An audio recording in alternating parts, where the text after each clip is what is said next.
हरिओम। ओम ग्लौम अनिरुद्धाय नमः। हरिओम। मेरा नाम राधावीरा अजीत सिंह मोहिते। मैं वर्ली गांव सेंटर से हूँ और अगस्त 1997 से मैं प्रवचन में आ रही हूँ। जब से मैं यहाँ आने लगी, मेरे साथ मेरे हस्बैंड भी थे। बाद में अभी मुझे 2 बच्चे हैं। हमारी पूरी फैमिली हम लोग बापू के यहाँ आने लगे और जैसे जैसे प्रवचन में आने लगे, हर गुरुवार को बापू नई नई कहानियाँ बताते थे। प्रवचन में कैसे भक्ति करते हैं, कैसे सेवा करते हैं, ये सब बताते थे। तो हमें जैसे ही गुरुवार होता था कि हमें ऐसे लगता था कि दूसरा गुरुवार कैसे आए, कभी आए। हम लोग राह देखते रहते थे। जैसे जैसे आने लगे, हमारी डे टू डे लाइफ की जो भी प्रॉब्लम्स थे, जो भी कठिनाई थी, पता चला कि इससे कम हो रही है। हम हमेशा हमारी भाभी जी को थैंक यू बोलते थे कि आपकी वजह से हमें बापू परिवार मिला। ऐसे ही करते करते एक एक करके अनुभव बढ़ते गए। 1998 में मेरी शादी हुई। साल भर में मुझे बेटी भी हुई। अक्टूबर 1999 में मुझे बेटी हुई। नॉर्मल डिलीवरी थी, सब कुछ ठीक चल रहा था। लेकिन सब कुछ जैसे हमें लग रहा था ठीक चल रहा था, लेकिन असल में वो नहीं था। क्योंकि 1 वीक के बाद ही मुझे कुछ न कुछ तकलीफ़ें शुरू हो गई। मेरी बेटी तो अच्छी खासी थी, मैं भी अच्छी थी, लेकिन after 10 days I was unable to walk clearly. मुझे चलने में थोड़ी हिचक होती थी, पेट में दुख रहा था। मैंने जनरल फिजिशियंस को कांटेक्ट किया क्योंकि बच्चा भी छोटा था, कहीं दूर जा नहीं पा रही थी। पहले हम लोग प्रभा देवी में रहते थे व्हेन आई गॉट मैरिड, लेकिन हमारा तब खुद का घर नहीं था। तो after 1 year we shifted to Bhayandar, और भाईंदर से यहाँ पे दादर में प्रवचन को आने को भी नहीं हो रहा था। और वैसे भी हम लोग दादा के यहाँ भी जा सकते थे, सुचित दादा का क्लिनिक था दादर में, लेकिन बच्ची छोटी थी और घर में भी कोई नहीं था। हम दोनों और मेरी एक भांजी थी, वो हमारे साथ रहती थी। वो कभी कभी हमें मदद के लिए हमारे साथ क्लिनिक भी आती थी। ऐसे करते करते मेरे पेट में दुखने का और चलने का साथ में चल रहा था। I was unable to walk even till cloak room. Toilet में भी मैं जा नहीं पा रही थी, मैं बैठ के जाती थी। तब मुझे अंदर में कहीं तो डर लगने लगा कि मुझे क्या हो गया है। मैंने तो मेरी फ्रेंड्स को देखा था, मेरे सिस्टर्स को देखा था। आफ्टर डिलीवरी वो लोग अच्छे थे, हमारे फंक्शंस में वो तो अच्छे डांस वगैरह भी करते थे। तो मैंने सोचा मेरी भी नॉर्मल डिलीवरी है, सब कुछ तो ठीक है, पर मुझे ही क्यों नहीं चलने को हो रहा है। मैं सबको पूछती थी, मेरी बड़ी सिस्टर्स को, मेरी फ्रेंड्स को। वो लोग बोलते थे अरे नहीं रे, डिलीवरी में ऐसा होता है, थोड़ा बहुत पेन तो रहता ही है। तो मैं सोचती थी मुझे ही कुछ नहीं हो रहा है कंट्रोल, पेन तो होता ही होगा। मैं जैसे फिजिशियंस को कंसल्ट करती थी, वो लोग मुझे कुछ दवाइयाँ, कुछ गोलियाँ देते थे, लेकिन पेट में दर्द था ही। तो मैं अक्सर ऐसे कंप्लेंट करते रहते, तो घर के लोग भी ना बोर हो जाते, बोलते हैं क्या ये सुबह शाम ऐसे बोलती है, ये दुख रहा है, वो दुख रहा है। She is not able to cope up with that.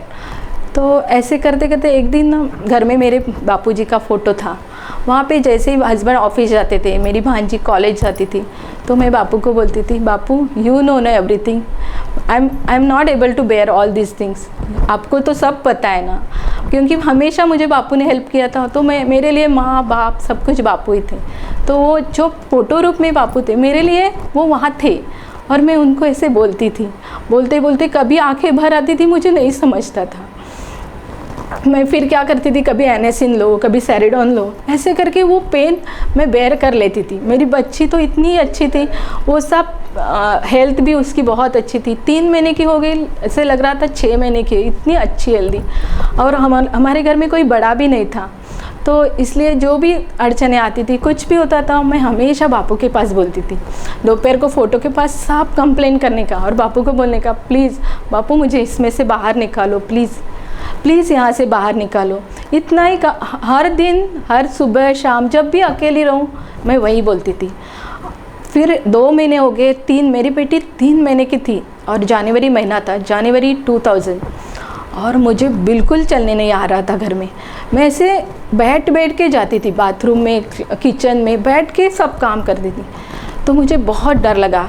मैंने सोचा ये मुझे क्या हो गया। तो मैंने हस्बैंड को बोल दिया चाहे कुछ भी हो जाए, कैसे भी करके हम सुचित दादा के पास जाएंगे, मुझे तुम कैसे भी लेके जाओ। फिर मेरी भांजी यहाँ आके देख के गई क्लिनिक में, अगर सुबह कितने बजे आना है वगैरह पूछ के गई। और हम लोग भाईंदर से सुबह 7 बजे निकल के यहाँ पे 10 बजे तक दादर में पहुँच गए। वहाँ पे नवनीत करके बिल्डिंग थी शिवाजी पार्क में, वहाँ पे क्लिनिक था। हम लोग वहाँ पहुँचे, उनको मिले तो दादा ने बोल दिया मेरे हस्बैंड को, don't worry everything be all right, सिर्फ उसको जहाँ पे डिलीवरी हो गई है वहीं पे लेके जाओ और बिल्कुल डरना नहीं, सब कुछ ठीक होने वाला है।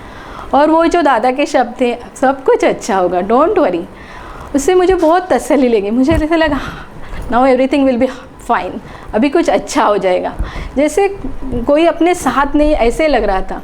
क्योंकि डिलीवरी के बाद I was unable to come to प्रवचन, तो डायरेक्टली बापू नहीं मिलते थे, दादा नहीं, नंदाई का भी दर्शन नहीं, तो कहीं तो ऐसे लग रहा था हम लोग बहुत दूर हो गए। दिल ही दिल में मुझे बहुत बुरा लगता था। इतना सब कुछ अच्छा होने के बाद भी मुझे ऐसे लगता था हम लोग कहीं दूर जा रहे हैं बापू के यहाँ से। लेकिन सुचिता ने जैसे ही बताया, हम लोग वहीं हॉस्पिटल गए, वहाँ के हम डॉक्टर मिले और वहाँ के जिन्होंने मेरी डिलीवरी की थी, वो जो इंचार्ज थे, उन्होंने मुझे देखा और वो एकदम चौंक गए, अरे ये वही लड़की है जो इतनी अच्छी कंडीशन में गई थी, व्हाट हैपन टू हर। क्योंकि मैं बहुत थिन हो गई थी, जो खुद को नहीं मुझे पता चल रहा था। लेकिन उन्होंने वहाँ पे सब चेकअप किया, मेरा वेट देखा और सब कुछ देखने के बाद वो बोला बेटी तो अच्छी है, लेकिन इसको क्या हो गया। और एक बात है, जैसे ही मैं हॉस्पिटल पहुँची, वहाँ के लोगों ने, जैसे मेरी एंट्री हुई तो वहाँ के लोगों ने थोड़ा नाक ऐसे किया जैसे बदबू आ रही, वैसे उनका फेस हुआ था। तो जैसे मैं जहाँ जा रही थी वो लोग सब ऐसे मुझे देखते थे। तो मैंने मेरी भाजी को बाद में पूछा कि क्या हुआ, बदबू आती है क्या मैं जब आती हूँ तो उसे लगा मुझे बुरा लगेगा, लेकिन उसने फिर बोला हाँ, जहाँ मैं जाती हूँ वहाँ पे बदबू आती थी। डिलीवरी नॉर्मल होने के बाद भी ये ऐसे क्यों दिख रहे। I was become very pale and I was unable to walk. मेरे हस्बैंड ऐसे हाथ में पकड़ के मुझे चला रहे थे, जैसे कोई एकदम बूढ़ा आदमी रहता है और उसको कैसे हम लोग उठा के लेके जाते हैं हाथ में पकड़ के, वैसे मुझे लेके गए। तो उन्हें बहुत बुरा लगा, उन्होंने इमीडिएटली, पता नहीं क्यों बोला, इमीडिएटली सोनोग्राफी कराओ। मतलब जैसे हम लोग एंटर हुए वहाँ पे, मुझे ऐसे लग रहा था कि नॉर्मल से ज़्यादा मेरी केयर ली जा रही है। थोड़ी मैं डर गई, ऐसा क्यों, फटाफट सोनोग्राफी कराओ। और उसी दिन, नॉर्मली ऐसे होता है सोनोग्राफी किया चलो अगले दिन रिपोर्ट आएगा, फिर ऐसे नहीं, उन्होंने बोला अभी के अभी मुझे रिपोर्ट चाहिए वगैरह। जैसे दोपहर को हम लोग पहुँचे थे, शाम को 4 बजे तक, 4 साढ़े 4 बजे तक रिपोर्ट आ गई। और पता नहीं, उन्होंने उनके केबिन में मुझे लेके गई, वहाँ पे और भी डॉक्टर्स थे और उन्होंने मुझे जैसे आफ्टर डिलीवरी और बिफोर डिलीवरी जैसे चेक करते वैसे सब कुछ चेक किया उन डॉक्टर्स ने। और उन्होंने जो भी क्लीनिंग किया तो मैं ज़ोर से चिल्लाई, मतलब इतना सब कुछ जल्दी हो रहा था, मुझे पता ही नहीं चल रहा था। मेरे हस्बैंड, मेरी बेटी और मेरी भांजी, वो लोग बाहर थे केबिन के, उनको पता ही नहीं चल रहा ये क्या हो रहा है। लेकिन मैं ज़ोर से चिल्लाई, सब कुछ, कभी भी कुछ हो जाता है हम लोग ज़ोर से बोलते आई आई, लेकिन मैं इतने ज़ोर से बापू का नाम लेके चिल्लाई, बापू बापू बचाओ मुझे बचाओ। मेरे हस्बैंड भी बोल रहे थे बाहर, हम लोग डर गए क्या हो गया तुम्हें, और ये लोग कुछ बता ही नहीं रहते। तो एक्चुअली जो भी कुछ हुआ था, उन्होंने कुछ क्लीनिंग किया और लेटर ऑन उन्होंने बहुत सारे स्प्रे वगैरह स्प्रे किए और मुझे बोला कि immediate you will have to be admitted in the hospital. मैं तो डर ही गई, मैंने बोला ये क्या सब हो रहा है इतना सब। और डॉक्टर भी कोई भी कुछ बताने के लिए तैयार नहीं थे, सिर्फ उन्होंने इतना ही बोला where is your husband, we wanted to meet him and all. मैंने बोला क्या हो गया, कहाँ पे काम पे। और सबसे पहले उनको जानना चाहिए था कि वो कहाँ पे नौकरी पे। मैंने सोचा मुझे इतना पेन हो रहा है और ये लोग मेरे हस्बैंड की नौकरी के बारे में क्यों पूछ रहे हैं, अभी तुम्हारे साथ है क्या, आप कभी जाएंगे, कैसे, ये सब। तो उन्होंने उनको बुलाया और हमें एक स्पेशल रूम में शिफ्ट किया। जहाँ पे मैं डिलीवरी के लिए थी उसी के बाजू में रूम मिला और वहाँ पे 1 वीक मुझे एडमिट करा गया। और इतना एडमिशन हुआ, सब कुछ हुआ, लेकिन कोई भी बताने को तैयार नहीं कि मुझे क्या हुआ है, किस वजह से, क्योंकि ये फर्स्ट डिलीवरी थी, मेरी मम्मी भी नहीं है, तो मुझे मालूम ही नहीं था कि मुझे कुछ हुआ और कुछ तो भी गलत है। एडमिशन हो गया, फिर इंजेक्शंस जो देते थे ना एंटीबायोटिक्स, वो इतना पेनफुल थे, बाप रे। जैसे एक पैर पे देते थे, मैं नाचती थी, ऐसे छोटे बच्चे कैसे नाचते और ज़ोर ज़ोर से मैं रोती थी, I am unable to bear this, मुझे मत दो मत दो। लेकिन एक दिन में दो ऐसे 7 दिन में इंजेक्शन दे रहे थे। और फिर वहाँ पे जो नर्स थी, मेरे रूम की, उनसे मेरी फ्रेंडशिप हो गई। तो उन्होंने देखा कॉट पे बापू का फ़ोटो था, मतलब जो 96 का विशेषांक उन दिनों आता था, मार्गशीर्ष में जो आता था, उस पर बापू का फ़ोटो था। तो वो देख के बोली, अरे ये क्या, ये तो यहाँ का डॉक्टर है, ये क्यों लेके आई? तो मैंने ऐसे देखा और बोला, ये ऐसे क्यों बोल रही है, मेरे सदगुरु है। तो उसको बहुत हंसी आई, बोली ये तो यहाँ के डॉक्टर है, यहीं पे उनकी डिस्पेंसरी थी। तो मैंने कुछ नहीं बोला, मैंने बोला हो सकता है, लेकिन मैंने बोला कुछ बोलना नहीं है, मेरे सदगुरु है, वो हमेशा मेरे साथ ही रहेंगे। मेरे तकिए के बाजू में ही बापूजी का फोटोग्राफर रहता था, और जो भी है मैं उनसे बातें करती थी, सुबह शाम उनका ही नाम वगैरह सब चल रहा था। मेरी बेटी भी उसी रूम में थी, मेरी भांजी थी मेरे साथ। तो ऐसे करके 7 दिन हो गए। 7 दिन में धीरे धीरे मुझे अच्छा लगने लगा। जो जितना भी उन्होंने मुझे बताया कि ये इंजेक्शंस लो, ये मेडिसिन लो, मैं सब फॉलो कर रही थी। मेरे हाथ में कुछ था ही नहीं ना, सिवाय उनका पूछने के। फिर ये सब देख के वो जो सिस्टर थी ना, उसको 7 दिन में मुझ पर बहुत प्यार हो गया। वो बोली, मैं तुझे कुछ बताऊँ, लेकिन तू किसी को बोलेगी तो नहीं ना, देख मेरी नौकरी का सवाल है। मैंने बोला बोलो ना, तुम्हें क्या विश्वास नहीं, बताओ क्या बताना है। तो उसने मुझे बोला कि at the time of delivery जब क्लीनिंग करते तो गॉज पीस यूज़ करते, मतलब इससे पट्टी रहती कॉटन की, उससे क्लीनिंग करते समय जो लास्ट की रहती थी वो तुम्हारे शरीर में अटक गई, रह गई, और जल्दी में वो भूल गए, और उसकी वजह से आज 3 महीने आफ्टर हैविंग नॉर्मल डिलीवरी तुम पेन में थी, और वहाँ पे एक जख्म हो गई। वो ऐसे जख्म थे कि इसलिए you are not able to walk, you are not able to eat properly, मतलब जो भी फंक्शंस है उसमें सब डिस्टर्बेंस आ गए। लेकिन अभी ये तो गलती है ना, तुम्हें कैसे बताएंगे, लेकिन प्लीज़ तुम किसी को जाके मत बोलना। But one thing is there, वहाँ पे वही उसी जगह बापू का फ़ोटो था। तो वो देख के बोली, सच्ची दिस इज़ योर सदगुरु। मैंने बोला, अरे how did you get change, मुझे पता ही नहीं चला, मैंने तुम्हारे में इतना बदलाव कैसे आ गया। तो उसने मुझे बोला, सुन, इसी तरह के तुम 3rd पेशेंट हो, तुम्हारे पहले 2 पेशेंट ऐसे ही हुए। वो लोग तो गांव से आए थे बम्बई में अच्छी दवाई के लिए, और बाय मिस्टेक अनफॉर्चुनेटली उनको भी वही प्रॉब्लम हुआ जो तुम्हें हुआ है।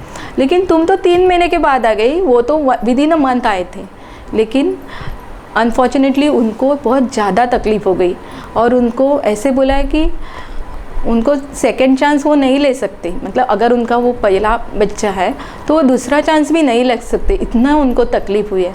और तुम्हें सिर्फ वो एक ज़ख्म हुआ है जहाँ पे वो गॉज पीस था, लेकिन तुम्हारे इंटरनल सिस्टम बिल्कुल ठीक है। तुम्हें इतनी सी भी कुछ, मतलब पॉइजन भी हो सकता था और भी कुछ हो सकता, तुम्हें कुछ नहीं हुआ है। और second thing, you can always take second chance. तो मेरी जैसे नई शादी थी और पहले ही बच्चे, हम लोग इतने मैच्योर नहीं थे कि second child is that required and all. तो मैंने बोला नहीं हमें एक बेटे, हम वी आर हैप्पी, हमें और नहीं चाहिए, हमें जितना भी है हमारे साथ भगवान ने दिया हुआ, हम लोग हैप्पी है। तो उसने बोला कि वॉटेवर, लेकिन ये तुम्हारा सदगुरु है और इसने तुझे बचाया। देखो जो चीज़ तुम्हें मालूम ही नहीं थी वहाँ पे तुम क्या कर सकती थी, लेकिन वो सब उसने क्योर किया। बापू हरिओम अंबज्ञ देव बप्पा, जब मुझे ही मालूम नहीं था तब तूने मुझे बचाया, मेरी सब केयर ली, और मैं सिर्फ तुम्हारे साथ मैं क्या कर रही थी, भक्ति सेवा क्या कर रही थी, मैं दिल से तुम्हें पुकार रही थी कि मुझे इससे बाहर निकालो, मैं नहीं सह पा रही हूँ, मुझे इससे बाहर निकालो, बस और कुछ भी नहीं। और मैं हमेशा बोलती थी तुम्हारे सिवा मेरा कौन है। और जैसे ही बापू मिले, मुझे लगता है मेरे मम्मी पापा मेरे मामा सब यहीं पे है, they are my real relation. मुझे नहीं पसंद है कोई ऐसे पूछता है ना, जैसे मराठी में हमारे बोलते हैं सख्खे है क्या, this word I don't like. हाँ, मेरे बापू नंदाई और दादू मेरे सचमुच के माँ बाप हैं, और वो मेरे सचमुच के मामा जी हैं। बाद में इतना सब होने के बाद हम लोग भाईंदर में गए, और दादर से भाईंदर जाने के बाद ना मुझे मैं आ नहीं पा रही थी दादर में। तो मेरे हस्बैंड ही आ गए, दादर में आ गए, सुचित दादा को बताया कि ऐसे ऐसे हुआ, सब कुछ जितना भी हुआ था, the whole story my husband narrated to doctor Suchit दादा। तो उन्होंने सिर्फ स्माइल दिया और बोला अच्छा है, हमारे सदगुरु ने सब कुछ अच्छा किया ना, बहुत अच्छा है, नाउ यू डोंट वरी। उसको भी बोलना सब कुछ अच्छा होगा, अभी कुछ भी चिंता की बात नहीं, लेकिन तुम एक काम करोगे, तुम अपनी तसल्ली के लिए, अभी वो सब बाहर के डॉक्टर ने किया ना, अभी अपने डॉक्टर्स भी है जो अपने परिवार में है। डॉक्टर राजश्री शाह, वो गायनेकोलॉजिस्ट है, तो उनके पास जाके भी तसल्ली करा लो कि she is really fine, everything is fine.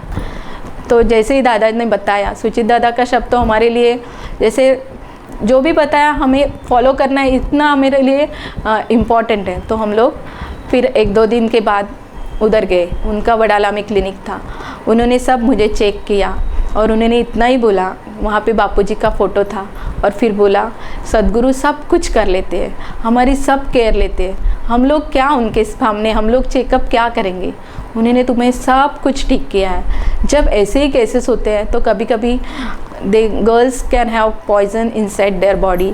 Secondly कुछ ऐसे इन्फेक्शंस हो जाते हैं कि विद इन अ डे भी डेथ हो सकती है। तुमने तो 3 महीने तक ये सब कैरी किया। सेकेंडली तुम खुद तो ठीक हो ही, 100% you are healthy and physically fit, लेकिन तुम्हारे साथ तुम्हारी इतनी सी नन्ही सी जान, 3 महीने की बेटी है, उसको इतना भी कुछ इन्फेक्शन नहीं हुआ, जो तुम्हारे साथ सोती थी, तुम्हारा दूध पीती थी, पूरा 24 hours you are along with her. तो सबसे इन्फेक्शन की ज़्यादा डर उसको था, क्योंकि मेरे घर में ना कोई नहीं था। बाद में तो मैं उसको इतनी सी नन्ही सी जान को मैं ही नहलाती थी, सब कुछ मैं ही करती थी, कुछ भी हो सकता था। तो उन्होंने बताया कि हमें हमेशा हरिओम बोलना चाहिए और हमेशा उनके पैरों में रहना चाहिए कि वो सब हमारी केयर लेते हैं। तो मैंने हरिओम बोला, उन्होंने बोला दादा को जाके बोलना, सुचिता को, you are 100%, 108% you are fine and fit. ऐसे है मेरे बापू नंदाई। बाद में कुछ साल बाद मुझे भी मुझे ही ऐसा लगा कि अभी मेरी एक बेटी है, वो बड़ी हो रही है, उसको भी भाई या बहन चाहिए। तो मेरे जो बुज़ुर्ग थे उनके सब के आशीर्वाद से, बापू की कृपा से मुझे दूसरा बेटा भी हो गया। या इन 2007 I got a baby boy. मतलब मेरी बेटी अभी आज 7 साल की हुई थी, बाद में मुझे और बेटा हुआ, उसका नाम वर्धमान। अभी वो 7 साल का है और मेरी बेटी 14 साल की है। मेरे हस्बैंड भी बापू परिवार में हैं। जैसे ही हमें जितनी हमारी यथाशक्ति है हम लोग सेवा करते हैं, जितना भी, जैसे राम जी के साथ एक जो खारुताई थी बोलते हैं, वैसे हम लोग हैं। इतना सा सेवा मिली तो भी हम लोग खुश होते हैं, उसी में हम खुशी खुशी में हमारी गृहस्थी चला रहे हैं। Because of Bapu, Nanda and Dadu we are very very happy. अम्बज्ञ हरिओम।